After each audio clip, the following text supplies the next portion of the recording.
This is the DeerRun walking pad underdesk treadmill. It's fantastic. It works really great, except for this really annoying beep when you turn it on. Listen to this. And it makes that same noise whenever you adjust the speed. It's ridiculous. So today we're going to remove the beeper to render this thing silent. First, we're going to unplug it, lift it up, and show you the screws underneath that we need to remove to get the case off. We've already taken one screw out with a Phillips screwdriver. It looks like this. Okay, we've lifted it up now, and we're going to point out the screws you need to remove to get the case off. 1, 2, 3, 4, 5, 6, 7. We're going to take those out now. As we're removing these screwdrivers, we found it's actually really helpful to use a magnetic screwdriver instead of the one that comes with the kit. And also, this is a shorter screw. The screw in this hole is shorter than the others. But as we go to remove the case, we think we're actually going to have to remove these stickers in order to lift the case up. So we'll do that now. Okay, so we have slit the 3 stickers and we've removed all the screws, and it turns out that this one and this one were both shorter than the others. Now we're going to set this down and remove the case to review the inside. Okay, we've cut the stickers and removed the screws, and now we were able to just lift up this plate. Could you go ahead and lift that plate back up? Exposing the inside. And you can see we have kind of 2 different circuit boards here. You might be tempted to think that this is the buzzer, but that's actually the power supply. Leave that alone. When we turn the, flip the butterfly switch, you can confirm that this piece over here is actually the buzzer. Here, listen, I'll show you. Yep, right there. So now what we're going to do is remove this circuit board with these screws, take it off so we can access the back of it, and then we're going to use a soldering iron to remove that buzzer completely because I don't want it. You could also put some hot glue or some tape over that buzzer to kind of dampen the sound, but we're going to remove it completely.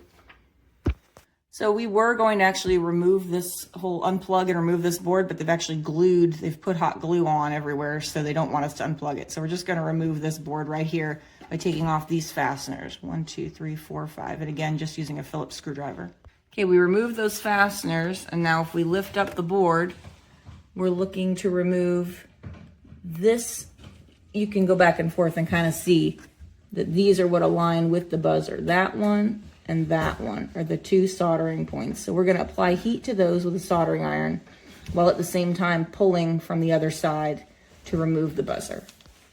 So we didn't film that because it took all hands on deck, but we applied heat to those 2 points. He applied heat with the soldering iron on that side while I wiggled the buzzer on the back side. And now we have removed the buzzer, and we're going to plug the machine back in and show you that it's now silent, hopefully. Moment of truth here. Beautiful. Listen to that beautiful sound of silence. All right, now we're going to put this thing back together and show you what that looks like when it's done, but we're just going to put those fasteners back here to connect this circuit board back, and then the fasteners to put the case back on. Easy peasy. Before we close it up, just wanted to show you this is what the circuit board looks like now, and you can see that we've removed the buzzer there. When we realized that we couldn't take these apart without risking damaging it, we considered maybe sabotaging the buzzer in other ways, prying it up, going at it with a screwdriver, but it was really attached in there. So I would be concerned about damaging the circuit board if you were to go that route. It was much safer to do what we did and use the soldering iron and cleanly remove it. All right, now we're just going to set the case back in. You've got those little alignment pegs that need to go in the corresponding holes, and it just slides right down in there, and now we'll put the fasteners on. All right, so we've put it all back together again. Just as a reminder, you've got those 7 fastener holes, and these 2 are your short screw holes. The long screws go in those other ones.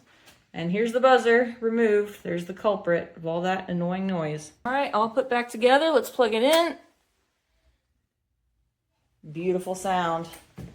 Now we can just confirm that everything works properly. I'll hit play on the remote here. It silently counts down so it won't wake up my family. There we go. Awesome. Success.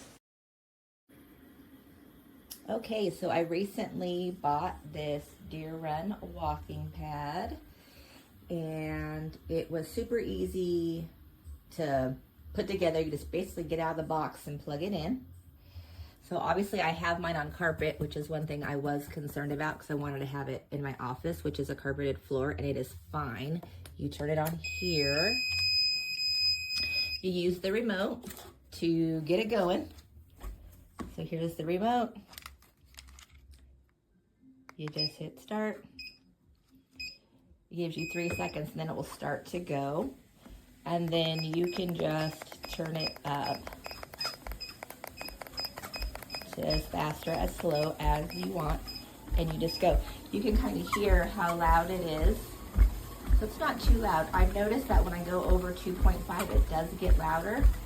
The other thing is people have commented on the belt moving. So you can see here and here the width on the belt, and it does move. I've noticed the faster I go, the more it moves. At 2.5, it kind of seems to just keep its pace low. If I need to jump off, the best thing to do, or if you need to jump off, is just turn it down and then jump off, because if you stop it, it will erase the amount of distance that you've gone. So just turn it down slow enough to get off and get on. I am 5'6", 160. I have a longer stride, so that is one thing I was concerned about with this. If you notice, it has these little things on the end here to block you. That was a challenge for me at first, having a long stride. I would constantly bump those, so I just had to learn to make my stance not as wide, and then I was okay. So I think for $100, it's a great buy, definitely worth the investment. I've done 5 miles a day on it for the last 5 days. My body feels great. My energy feels great. So it's definitely worth it. You'll spend $100, going out to dinner. So it's definitely worth the investment in you. Highly recommend.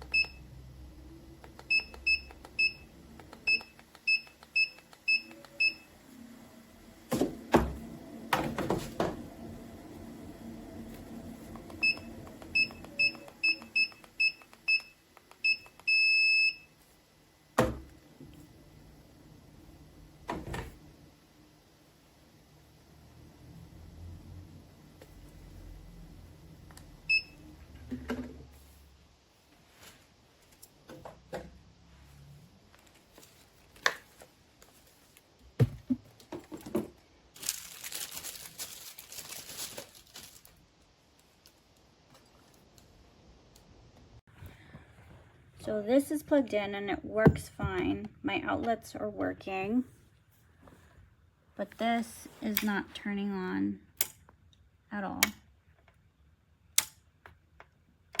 I've checked it, I've unscrewed it, checked the motors, everything is plugged in, and it was working, but it just turned off and completely stopped working. Doesn't turn on at all. So, and I just got it today. So I don't know if I advise anyone to buy this.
Not gonna lie, this thing is kind of freaking awesome.